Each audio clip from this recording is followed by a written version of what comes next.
1787 Germany की बात है। एक क्लास में छोटे बच्चों की क्लास थी और बच्चे बहुत ही शोर मचा रहे थे। तब उस क्लास के टीचर ने सोचा कि इनको शांत करने के लिए इनको एक क्वेश्चन में फंसा देना चाहिए ताकि उसमें ही बिजी हो जाएं। तो उन्होंने कहा कि 1 से लेकर 100 तक नंबर्स को लिखो और इन सभी को आपस में ऐड कर कर जो वैल्यू आती है वो बताओ। तो सभी बच्चे इसको कैलकुलेट करने में लग गए और टीचर ने एक्सपेक्ट किया था कि सभी बच्चे इसमें काफ़ी टाइम लगा देंगे और ये क्लास तो बीत जाएगी। पर उनको तब शौक लगता है जब 10 साल के एक छोटे से बच्चे गॉस ने इसको सॉल्व कर दिया और टीचर को इसका करेक्ट आंसर बता दिया था। गॉस ने एक बहुत इंटरेस्टिंग ऑब्जर्वेशन किया। उन्होंने देखा कि अगर हम 1 से 100 तक नंबर्स को लिखते हैं और फर्स्ट टर्म को उठाएं जैसे कि 1 और लास्ट टर्म 100 और इनको आपस में ऐड करें तो होता है 101। फिर अगर हम सेकंड टर्म को उठाते हैं जो कि 2 है और लास्ट से सेकंड टर्म को उठाते हैं जो कि 99 है और इनको अगर आपस में ऐड करते हैं तो आता है 101। फिर अगर हम थर्ड टर्म को उठाएं जो कि 3 है और लास्ट से थर्ड टर्म 98 तो भी आता है 101। इस तरह गॉस ने ऑब्जर्व किया कि अगर हम शुरुआत से जिस भी नंबर के टर्म को उठाएं जैसे 6th टर्म को और लास्ट से भी 6th टर्म को उठाएं और उनको ऐड करें तो उनका जो भी सम आता है वो कांस्टेंट होता है। तो गॉस ने देखा कि ऐसे कितने पेयर बन सकते हैं। तो उन्होंने रियलाइज किया कि ऐसे 50 पेयर्स बन सकते हैं और हर एक पेयर का सम होगा 101। तो उन्होंने फिर 101 से 50 को मल्टीप्लाई कर दिया जो कि आता है 5050 और उन्होंने टीचर को बता दिया और टीचर सरप्राइज हो गए जो कि बिल्कुल मतलब होना ही था। तो गॉस ने यहाँ पर जो क्लेवर ऑब्जर्वेशन की है इसी का हम यूज करते हैं अर्थमेटिक प्रोग्रेशन में सम ऑफ n टर्म्स को निकालने के लिए, यानी कि किसी भी टर्म तक का एक सम हमको अगर निकालना है वहां तक के टर्म्स का तो कहीं ना कहीं हम लोग गॉस ने जो ऑब्जर्वेशन किया है उसी का यूज करके उसको निकालते हैं। तो चलिए एक बार फॉर्मली हम लोग देख लेते हैं कि अर्थमेटिक प्रोग्रेशन कहते किसको है।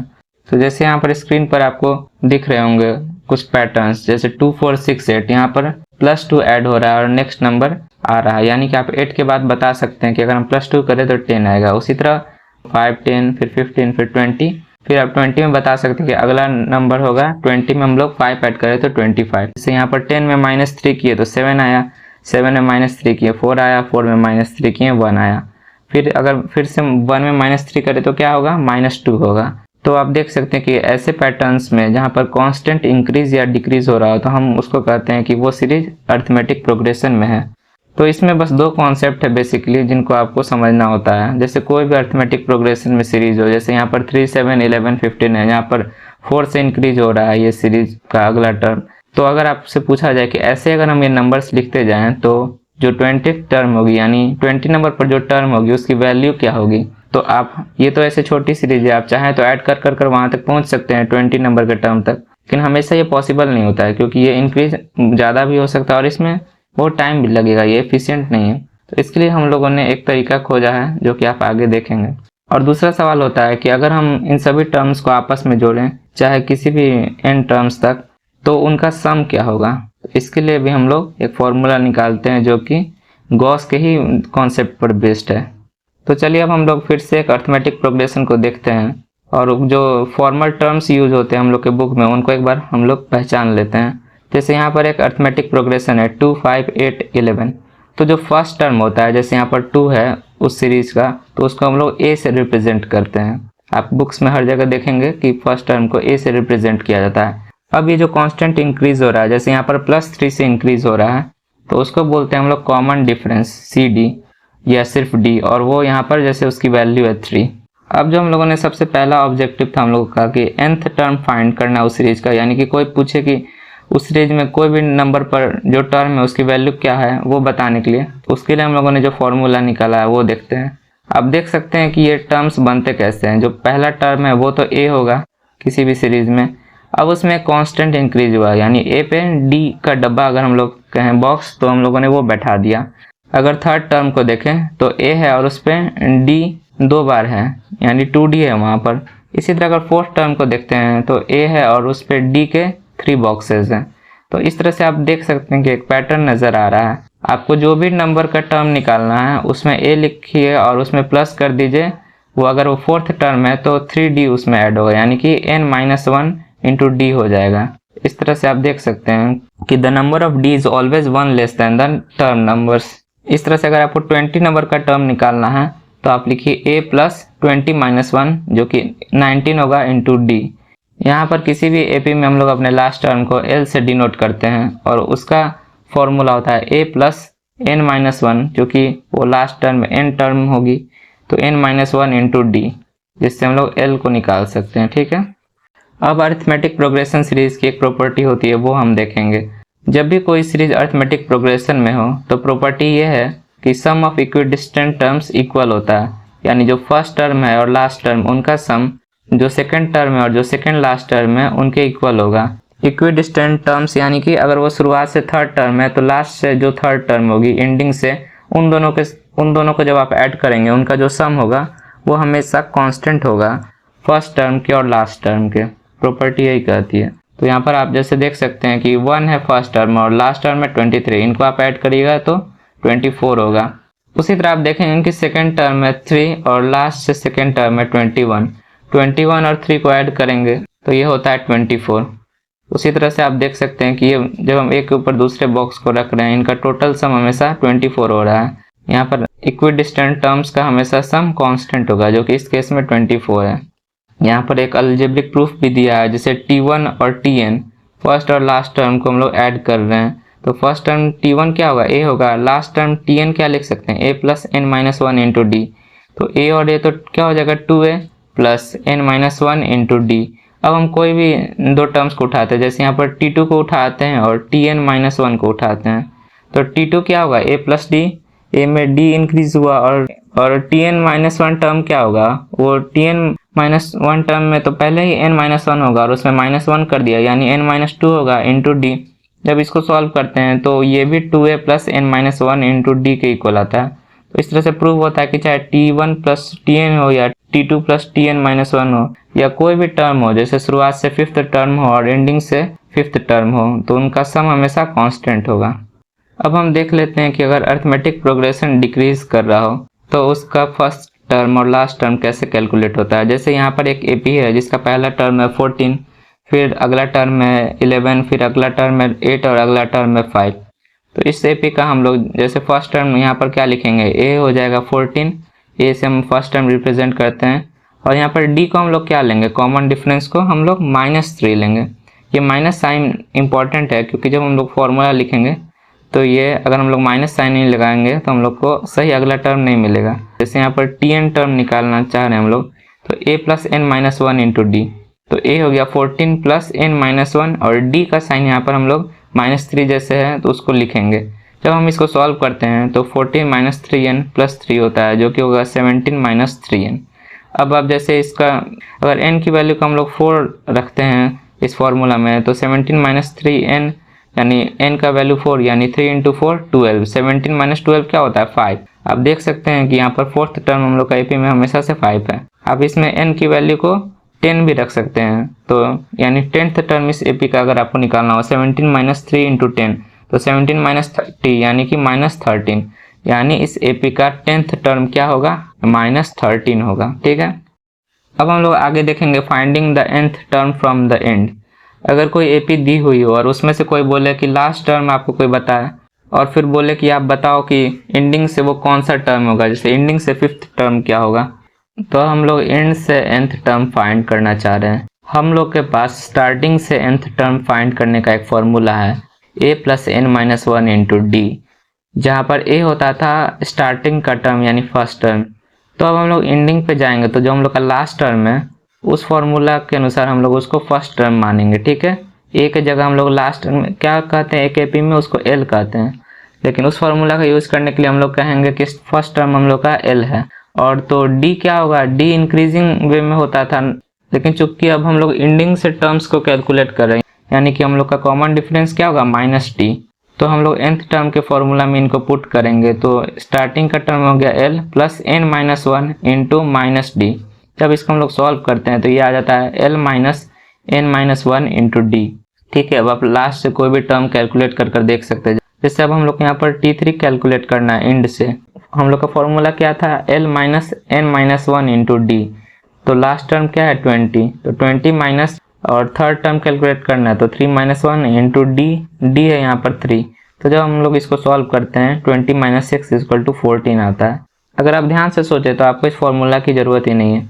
आप जो एक फॉर्मूला जानते हैं कि कैलकुलेटिंग द nth टर्म जो कि स्टार्टिंग से होता है a plus n-1 into D, आप उसका यूज करके हमेशा एंडिंग से कोई भी टर्म को कैलकुलेट कर सकते हैं। ठीक है, अब हम लोग देखेंगे sum of n terms of N AP, इसका फॉर्मूला कैसे आता है।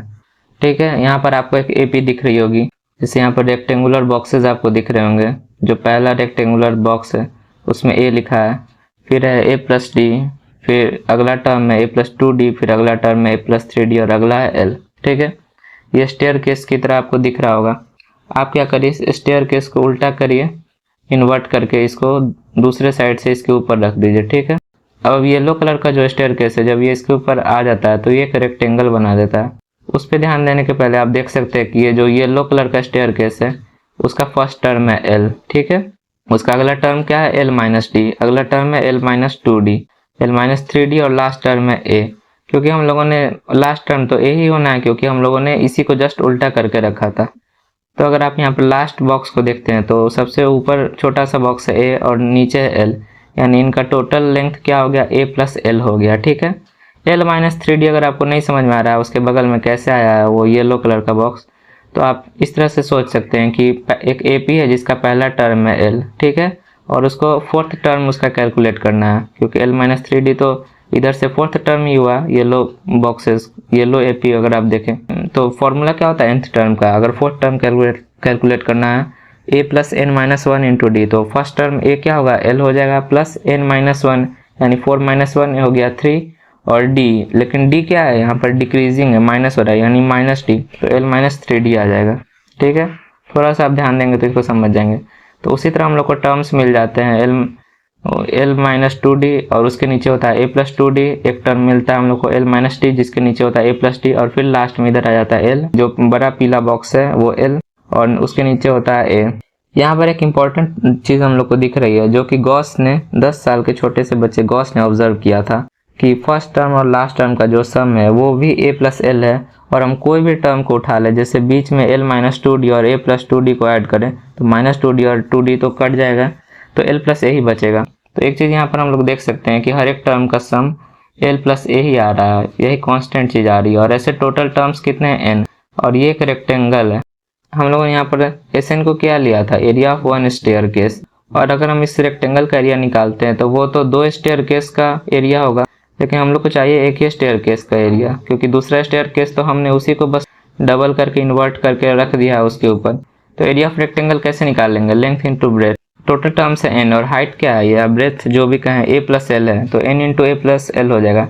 लेकिन ये क्या रिप्रेजेंट करता है, ये रिप्रेजेंट करता है 2 स्टेयर केस को, यानी 2SN इक्वल टू हो जाएगा n into a plus L. SN यहाँ पर सम ऑफ n टर्म्स है तो हम लोग 2 से डिवाइड कर देंगे SN का वैल्यू निकालने के लिए, तो SN हो जाएगा n by 2 into a plus L. अब l की वैल्यू को अगर हम रिप्लेस करें, जो हम लोगों ने सीखा है nth टर्म निकालने का फॉर्मूला, तो a की वैल्यू को अगर हम लोग रिप्लेस करते हैं तो a हो जाता है a plus n minus 1 into D, और जब इसको हम लोग सब्सटीट्यूट करते हैं तो हम लोग का फॉर्मूला मिलता है n बाई 2 इंटू, चूँकि पहले से एक a था और l के फॉर्मूला को यूज़ करने से एक और a आ गया, तो n by 2 into 2a plus n minus 1 into D, ये हम लोग का sum of n terms of N AP का फॉर्मूला है। लेकिन अगर आप ध्यान से देखिएगा तो यहाँ पर जो 10 साल के बच्चे गॉस ने फॉर्मूला लगाया है ये वही है। हमें बस ये पता करना है कि हम लोग का फर्स्ट टर्म और लास्ट टर्म क्या है, या अगर ये पता नहीं हो तो हम लोग को अगर कोई 2 इक्वी डिस्टेंट टर्म्स पता चल जाए तो भी हम लोग का काम हो जाएगा, क्योंकि उन दोनों का सम भी कांस्टेंट होगा, और हम लोग को बस पता करना है कि टोटल टर्म्स कितने हैं AP में, और फिर हम उसका सम निकाल सकते हैं।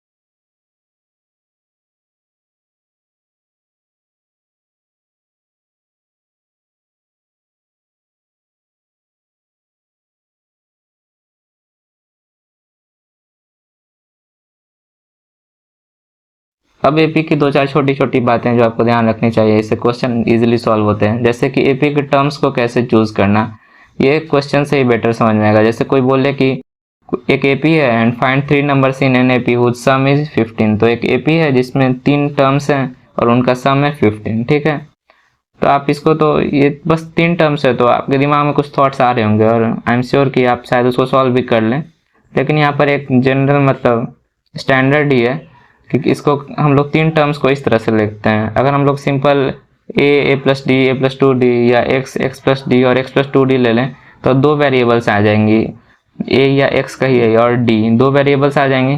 तो हम लोग इस तरह से लेते हैं कि एक एपी में हम लोग मिडिल टर्म को ले लेते हैं कि ए, ठीक है, मिडिल टर्म हो गया ए, और अगर डी ही कॉमन डिफरेंस है तो अगला टर्म क्या होगा, ए प्लस डी होगा, और उसके ए के पहले वाला टर्म क्या होगा, ए माइनस डी होगा, अगर हम लोग मिडिल टर्म को ही ए ले लें। वैसे आप यहाँ पर देख सकते हैं, यहाँ पर विजुअली दिखाने की कोशिश हुई है कि यहाँ पर जो मतलब जितना कम है ए माइनस डी का जो लेंथ है और ए प्लस डी का जो लेंथ है, तो ये एक्चुअली उधर से अगर हम लोग उस पीले वाले बॉक्स को इधर ला के देखें तो ये तीनों फिर इक्वल हो जाता है इनका लेंथ। एनीवेज, तो आप अगर इन तीनों को ऐड करेंगे अलजेब्रिकली तो ये 3a हो जाएगा, माइनस डी और प्लस डी एक दूसरे को कैंसिल कर देंगे, 3 इक्वल टू सम बताया गया था 15, तो a की वैल्यू हम लोग को मिल गई है 5 यहाँ पर, ठीक है। क्या हम लोग d की वैल्यू फाइंड कर सकते हैं? नहीं, अगर इतना इन्फॉर्मेशन दिया हो तो हम d की वैल्यू कभी फाइंड नहीं कर सकते हैं। अगर हम लोग को 4 टर्म्स सेलेक्ट करने हो, ऐसा ही कुछ क्वेश्चन है, तो हम लोग उसको कैसे सेलेक्ट करते हैं, उसका भी स्टैंडर्ड फॉर्म है। तो आप क्या करिए कि आप इस तरह से सेलेक्ट करिए, पहला टर्म लीजिए a माइनस 3d, उसमें 2d ऐड करिए। यहाँ पर आपका कॉमन डिफरेंस क्या है, आपको ध्यान रखना है कि कॉमन डिफरेंस आपका 2d है। a माइनस 3d में आप 2d ऐड करेंगे तो क्या होगा, a माइनस d हो जाएगा। फिर उसमें 2d ऐड करेंगे तो क्या होगा, a प्लस d होगा। फिर 2d ऐड करेंगे तो क्या होगा, a प्लस 3d होगा। यहाँ पर जैसे कि मैंने कहा, आपको ध्यान रखना है कॉमन डिफरेंस आपका 2d है। एनीवेज, जब आप इन चारों टर्म्स को ऐड करिएगा तो ये सभी a minus 3d a plus 3d को कैंसिल कर देगा और a minus d a plus D को कैंसिल कर देगा, तो हम लोग को बस a बच जाएगा और ये d जो वेरिएबल है ये एक दूसरे को कैंसिल कर देगा, ठीक है। यहाँ पर दिख भी रहा होगा। अब यहाँ पर अगला कॉन्सेप्ट है ज्योमेट्री ऑफ एन एपी। आपने जब फिजिक्स में पढ़ा होगा, यूनिफॉर्म एक्सेलरेशन हो रहा हो, यानी वेलोसिटी बस कॉन्स्टेंटली चेंज हो रही हो, या फिर आप मतलब सिंपल अगर पैसे का एग्जाम्पल लें तो आपका जो पैसा कॉन्स्टेंटली इंक्रीज हो रहा है 100 से 200 फिर 300 या किसी भी और भी तरह से इंक्रीज हो रहा हो, तो हम लोग उसको अगर जब आप ज्योमेट्रिकली प्लॉट करेंगे तो जो स्लोप बनता है, स्लोप की जो वैल्यू होती है वही कॉमन डिफरेंस जो हम लोग का जो डी से हम लोग डिनोट करते हैं उसकी वैल्यू वही स्लोप की वैल्यू होती है, ठीक है। तो ये इससे कोई मतलब मेजर फ़ायदा तो अभी नहीं है, लेकिन आपको ध्यान में होना चाहिए, इसलिए मैंने ये बता दिया।